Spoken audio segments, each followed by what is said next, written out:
आप सभी दर्शकों का आज़ाद सुरोलिया चैनल में हार्दिक स्वागत और अभिनंदन है। सभी को सर्वप्रथम करवा चौथ की हार्दिक शुभकामनाएं। माताओं बहनों को हार्दिक शुभकामनाएं। इस वीडियो में हम करवा चौथ व्रत कथा और पूजन विधि बताएंगे मित्रों। ये कैसे करना चाहिए, किस प्रकार करना चाहिए। करवा चौथ का जो एक प्रमुख त्यौहार है, ये भारत, राजस्थान, उत्तर प्रदेश, हरियाणा, मध्य प्रदेश सभी जगह मनाया जाता है। यह कार्तिक मास कृष्ण पक्ष की चतुर्थी को मनाया जाता है। सौभाग्यवती महिलाएं, सुहागिन महिलाएं इस व्रत को मनाती है। सूर्योदय से पहले उठकर रात में चंद्र दर्शन के बाद यह संपूर्ण होता है मित्रों। ग्रामीण क्षत्रियों से लेकर आधुनिक जो नारियां हैं वो करवा चौथ का व्रत बड़ी श्रद्धा के अनुसार उत्साह के साथ करती है मित्रों। जिस रात्रि में चतुर्थी का चंद्रोदय होता है उसी दिन चौथ का व्रत मनाया जाता है मित्रों। भारत देश में राजस्थान राज्य में सवाई माधोपुर जिले में एक गांव है चौथ का बरवाड़ा। इसमें चौथ माता का सबसे बड़ा मंदिर, प्राचीन मंदिर है और इस गांव का नाम चौथ माता के ऊपर ही पड़ा है, चौथ का बरवाड़ा। चौथ माता मंदिर की स्थापना महाराजा भीम सिंह चौहान ने की थी, इसी के लिए चौथ माता का नाम पड़ा है। बोले चौथ माता की जय, बोले गजानन गणेश भगवान की जय हो। बहुत समय पहले की बात है, एक साहूकार के 7 बेटे और उनकी एक बहन करवा करती थी। सभी सातों भाई अपनी बहन से बहुत प्यार करते थे, यहाँ तक कि वे पहले उसे खाना खिलाते और बाद में स्वयं खाते थे। एक बार उनकी बहन ससुराल से मायके आई हुई थी। शाम को भाई अपना व्यवसाय बंद कर घर आई तो देखा उनकी बहन बहुत व्याकुल थी। सभी भाई खाना खाने बैठे और अपनी बहन से भी खाने का आग्रह करने लगे, लेकिन बहन ने बताया कि उसका आज करवा चौथ का निर्जला व्रत है। वह खाना सिर्फ चंद्रमा को देखकर, उसे अर्घ देखकर ही खा सकती है, क्योंकि चंद्रमा अभी तक नहीं निकला है, इसलिए वह भूख प्यास से व्याकुल हो उठी है।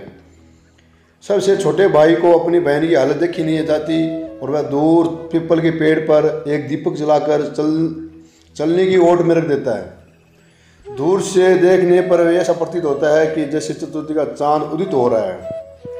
उसके बाद भाई अपनी बहन को बताता है कि चांद निकल आया है, तुम उसे अर्घ देने के बाद भोजन कर सकती हो। बहन खुशी के मारे सीढ़ियों पर चढ़कर चांद को देखती है, उसे अर्घ देकर खाना खाने बैठ जाती है।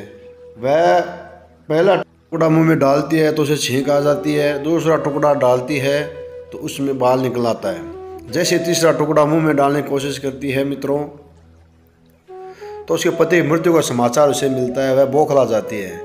उसकी भाभी उसे सच्चाई से अवगत कराती है कि उसके साथ ऐसा क्यों हुआ।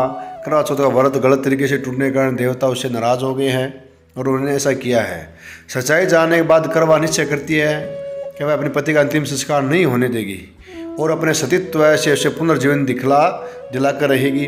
वह पूरे 1 साल तक अपने पति के शव के पास बैठी रहती है, उसकी देखभाल करती है, उसके ऊपर उगने वाले सुईनुमा घास को एकत्रित करती जाती है।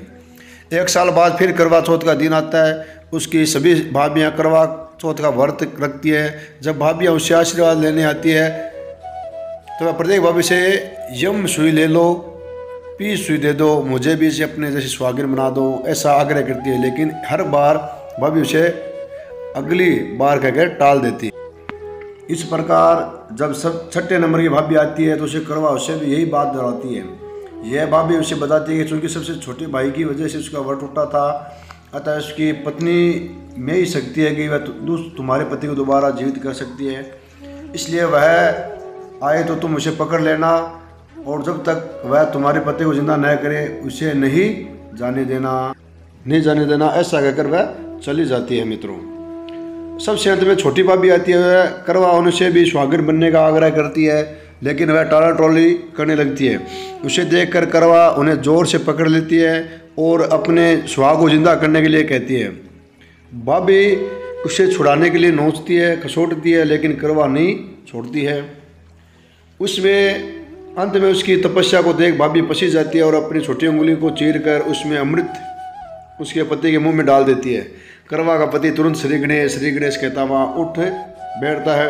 इस प्रकार प्रभु की कृपा से उसकी छोटी भाभी के माध्यम से करवा को ननद को सुहाग मिल जाता है और श्री गणेश जी गौरी जिस प्रकार करवा को चीर सुहागन किया, वरदान दिया, वैसे सभी सुहागना को मिले।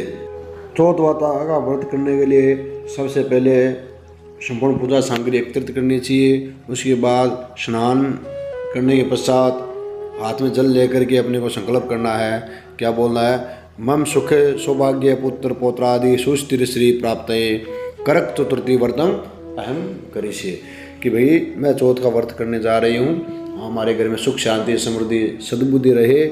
और करवा चौथ का नाम है करक चतुर्थी व्रत अहम करिष्ये। इस प्रकार संकल्प करने के बाद में पूरे दिन निर्जला रहे तो अच्छा है।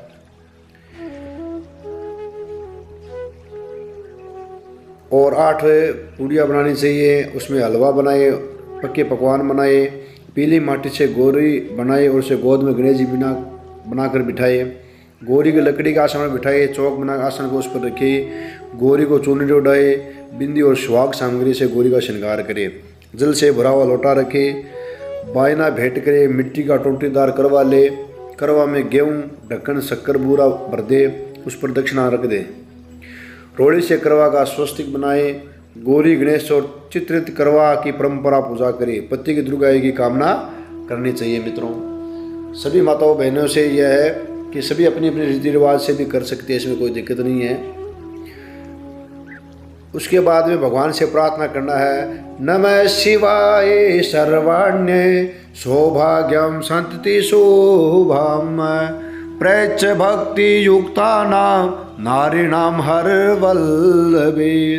करवा के 13 बिंदी रखे, गेहूं या चावल के 13 दाने हाथ में लेकर करवा चौथ की कथा कहे या सुने।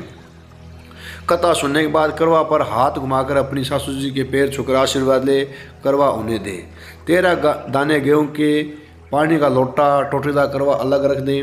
रात्रि में चंद्रमा निकलने पर छलनी की ओर से उसे देखिए, चंद्रमा को अर्घ दे। इसके बाद पति का आशीर्वाद ले, उन्हें भोजन कराए, स्वयं भी भोजन करे। पूजन के पश्चात आस पड़ोस की महिलाओं को करवा चौथ की बधाई देकर पर्व को संपन्न करे। इसी के साथ आपको चौथ माता की व्रत की हार्दिक शुभकामनाएं।